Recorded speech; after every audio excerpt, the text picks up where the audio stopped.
Salam sehat tim Arumi Maria Wau.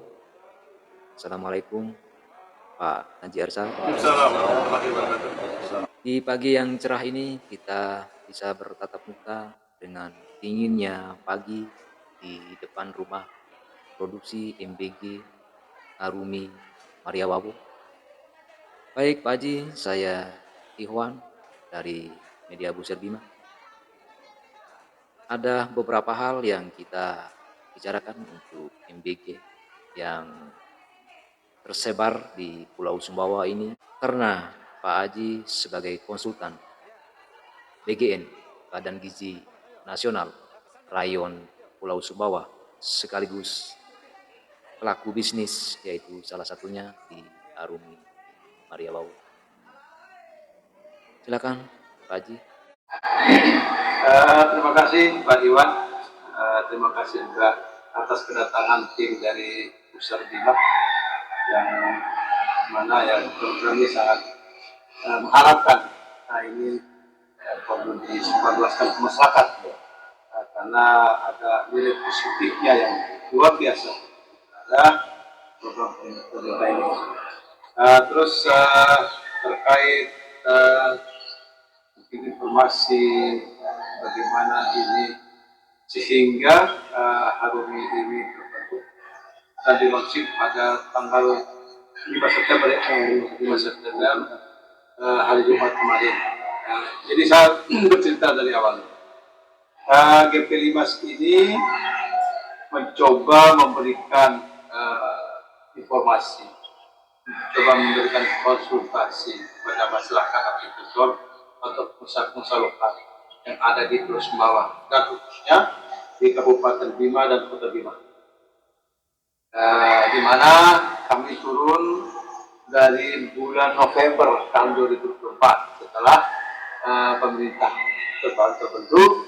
Kami melihat bahwa untuk program ini adalah program yang paling bagus karena untuk jangkauannya ke depan untuk tahun 2045 sehingga tercetak generasi yang cerdas, generasi yang sehat, generasi yang nantinya menjadi generasi yang unggul. Makanya dari itu, karena saya kebetulan orang Bima, saya datang memberikan edukasi, memberikan konsultasi kepada pengusaha-pengusaha. Kami berjalan khusus untuk dua wilayah Kabupaten Bima dan Kota Bima. Insya Allah kedepannya kalau sudah selesai bagian Kota Bima dan Kabupaten Bima, kami akan coba melangkah ke Kota Kabupaten Duku dan Sumbawa. Baik, ketika kami itu datang, memang ada orang yang kontra, banyak itu. Kalau dipresentasikan itu 75 yang kontra dan pesimis dan tidak mengakui itu bahwa ini program abal-abal, omor-omor. Tapi kita meyakinkan bahwa ini coba yang 25% bahwa ini satu modal bagi kami. Disitulah kami mencoba meramu informasi meramu kepercayaan ini yang 25%. Akhirnya kita fokus yang 25%. Sehingga dari 25% di kota, tapi memang tidak kami tangani, tapi mereka sudah mendapatkan informasi. Informasi inilah mereka coba mereka searching di Google, searching di Google, kemudian cari informasi TV, mainstream lainnya. Rupanya mereka ini sedikit demi sedikit kepercayaan masih meningkat 50%.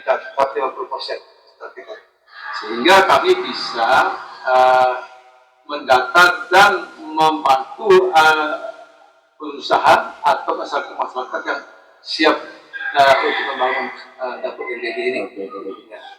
Ini Pak Haji, ini kan Pak Haji kan sebagai konsultan, itu tersebar di Pulau Sumbawa. Kira-kira berapa yang ditangani sama Pak Haji? Kalau di Pulau Sumbawa kami masih coba memberikan informasi saja pada orang-orang yang kami kenal, tapi belum pernah ke sana. Kalau Dompu sudah masuk di sana untuk satu dapur. Kemudian di Kabupaten Bima ada 12 dapur, kemudian satu lagi di Kota Bima. Nah, itu yang sudah kami bantu untuk memberikan konsultasi pembangunannya. Nah, artinya kami ini sebagai konsultan. Kalau mereka berniat untuk membangun, kalau mereka berniat dan siap, kita akan berkonsultasi terkait budgetnya, terkait spek pembangunan tersebut, terkait apa yang harus disiapkan di dalam memperbaiki peralatan dapur maupun perlengkapan dapurnya. Dan juga manfaat apa yang mereka dapatkan didapatkan oleh pemilik dapur ini. Karena nanti pemilik dapur ini bukan mengelola, dia akan dikelola oleh pihak pemerintah. Gitu. Jadi manfaat itu yang harus mereka tahu. Terus selama ini yang paling urgent atau yang sensitif mulai dari awalnya sampai berdirinya MBG di Bojong ini apa kesulitan-kesulitannya? Kesulitan tadi itu kita menaikkan kepercayaan masyarakat. Ya. Karena di sini saya di media mainstream, Google dan YouTube apa semua itu ya, di situ kebanyakan adalah orang yang seperti di sebelah, orang sebelah ya, orang berseberangan dengan pemerintahan. Jadi isu-isu apapun yang walaupun itu sedikit itu di blow up oleh media mainstream. Tapi yang positif itu saya lihat itu sedikit. Tapi rupanya kita cerdas, masyarakat cerdas, terutama para investor. Saya katakan investor, bukan saya mau membantu menyukseskan program pemerintah ini. Karena apa? Program ini ada kita ikut mensukseskan program pemerintah untuk mencetak generasi cerdas tahun depan yang sehat. Tapi di situ ada sisi bisnisnya. Nah, sisi bisnisnya ini, bisnisnya bukan bisnis 1-2 tahun, ini bisnis jangka panjang. Yang insya Allah mudah-mudahan ini sudah menjadi sudah masuk ada undang-undangnya gitu. Dan diundangkan bahwa ini adalah akan ke depan, walaupun Pak Prabowo tidak lagi, tapi kita sudah akan Pak Prabowo ini sehat-sehat dan bisa terpilih lagi di periode ke depan. Ini mohon maaf saya bukan. Oke, baik Pak Haji. Ya insya Allah kita akan mendukung program ini kan. Program ini kan programnya Pak Prabowo. Nah, jadi kita harus bagaimana bersinergi dengan pemerintah daerah. Terus di situ Pak Haji, selanjutnya yang saya akan konfirmasi kesulitan dalam mencari bahan baku seperti beras, sain, atau kesulitannya gimana? Baik, saya tidak langsung membicarakan terkait kontak. Awalnya kita kesulitan dalam hal membangun dapur. Membangun dapur ini karena memang ini kan kita Kota Bima. Ya, membangun dapur ini ada peralatan yang memang tidak ada di Kabupaten Bima. Tapi ini.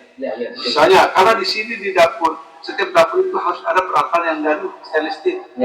Jadi harus kita datangkan dari luar. Itu standar internasional. Ya, jadi standar atau spek dari dapur ini harus diisi dengan alat-alat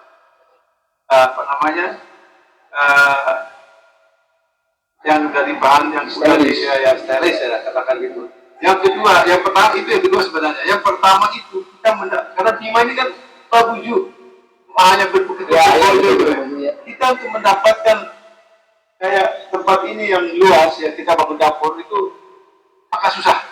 Terpaksa kita harus mencari gudang yang sudah jadi atau rumah kosong. Itu akan kita renov. Direnov seperti yang ada yang menjadi spek begini itu alurnya jalur kalau menurut teman-teman dari SPPD ini layoutnya bagaimana dari masuknya bahan nanti, kemudian dia masuk gudang sampai ke tempat pasarnya, ini harus selalu berdekatan dan tidak itu betul supaya pada saat kita melakukan proses memasak dan hasil processingnya nanti itu tidak terlalu banyak ini bergeraknya dari kerja itu. Nah itu sebagian. Kemudian terkait yang ditanyakan itu bahan baku sebenarnya ada, tapi bahan baku itu harus mengikuti kualitas. Kita harus punya bahan baku yang berkualitas. Kenapa? Karena ini kan makan bergizi gratis. Ya. Nah ini bergizinya yang kita lihat tanda kutip itu. Karena bergizi berarti dari bahannya, kemudian kualitasnya. Karena nanti setiap kita memberikan asupan makanan sarapan baik TK sampai kelas 3 SD, kemudian yang makan siang dari kelas 4 sampai SMA itu punya kadar dan kandungan gizi yang berbeda. Ya, dan itu harus diukur semua. Makanya untuk tahap-tahap awal memang kami kesulitan bahan baku. Dan mungkin nanti akan disampaikan oleh teman-teman. Ya, oke, terima kasih. Tapi terus selanjutnya, ini kan masalah bicara pembangunan ini kan butuh dana yang besar gitu Pak. Ya. Mungkin bisa diceritakan sedikit Pak, anggaran itu seperti apa dan ada nggak bantuan dari pemerintah atau seperti apa gitu? Ya, baik. Kami kalau ini kan juga sebagai konsultan. Ya. Kami hanya mengarahkan, memberikan petunjuk bahwa apa-apa yang harus dibangun, ya. Kemudian luasnya berapa, ya. Kalau dapur itu minimal itu 15 kali 20. Ini yang paling minimal. Kalau sekarang kosong. Tapi kalau itu rumah kosong atau gudang, kita harus ada hal yang ditambah-tambah supaya masuk 15 kali 20. Itu minimal. Ya. Standar itu. Standar. Kemudian harus ada tempat parkir mobil personal, parkir motor-motor karyawan dan sebagainya. Dan juga di situ harus semua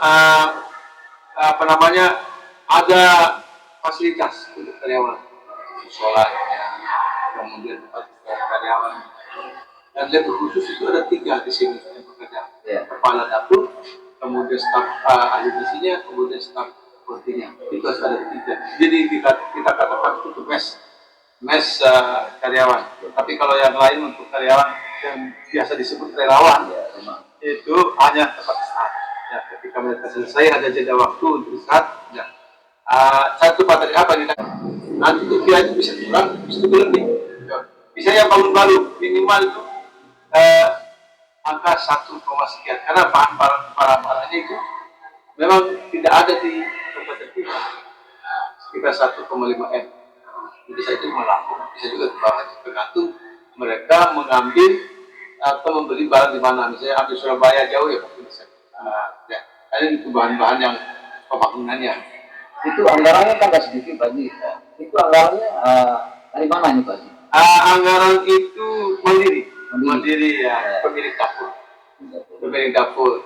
Dan juga ini kenapa ini ya? Ini kan harus ditembok. Kalau dulu pada saat awal memang pakai seng atau falsifon bukan seng, galvanis ya. Tapi saat sekarang karena memang semuanya ini kan supaya tidak ada kontaminasi dan sebagainya ya, terhadap tanah kan panas atau seng memuai dan sebagainya, jadi harus bangun itu dari tembok.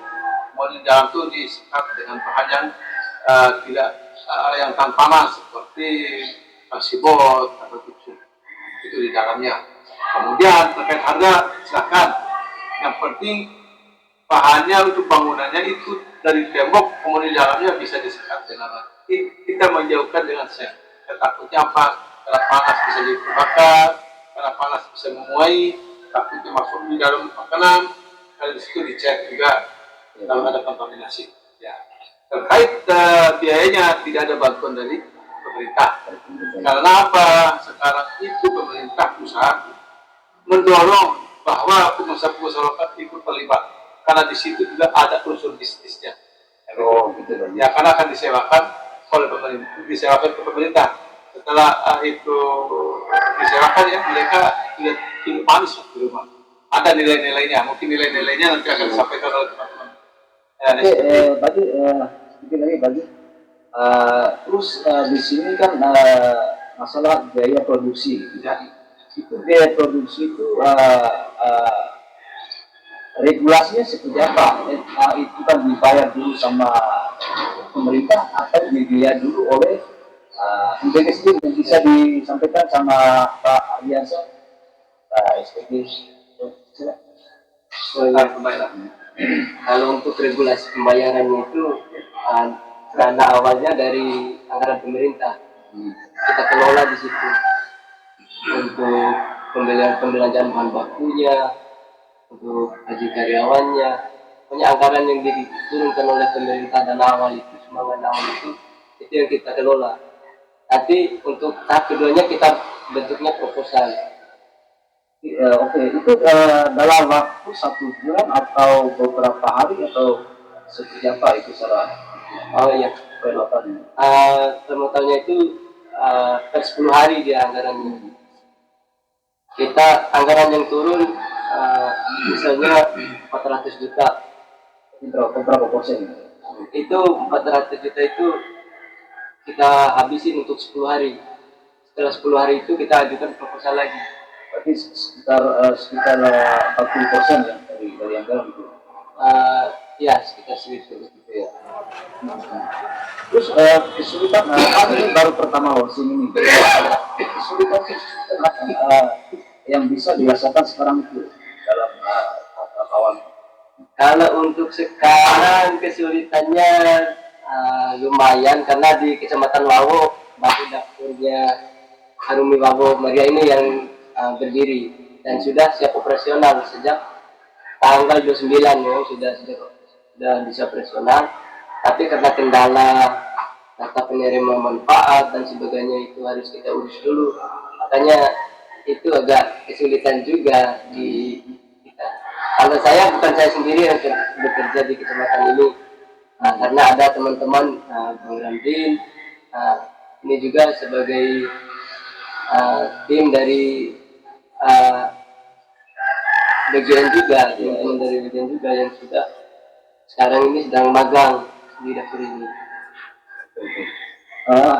Gini kan, ini jangkauan dari rumah MBG di konsumen kira-kira seperti apa? Ada nggak kendalanya pas pertama launching kemarin? Kalau untuk launching kemarin belum kita penyaluran.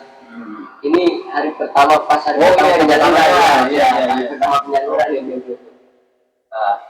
Terus ini ya, koordinasi pihak sekolah sama MPG itu kira-kira sudah berapa persen dari total target yang disepakati oleh MPG sendiri, berapa persen? Kalau di MOU-nya itu sudah 99% kita kerjasama kontrak sama sekolah. Nah itu nanti yang kita akan salurkan untuk yang sudah siap dan Itu berapa jiwa? kalau yang tercover itu semuanya untuk tahap pertama ini 2.731 penerima manfaat itu di tingkat PAUD, TK, SD sampai SMP. SMA nggak masuk? Kalau untuk sekarang SMA belum masuk.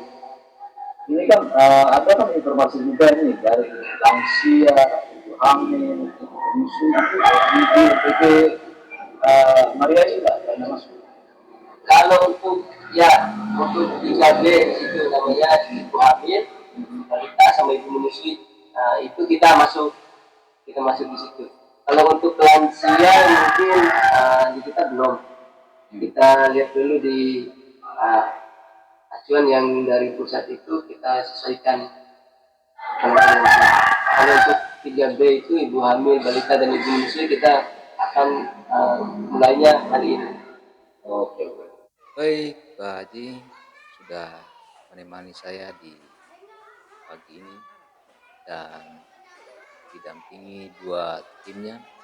Saya ucapkan terima kasih atas waktu dan kesempatan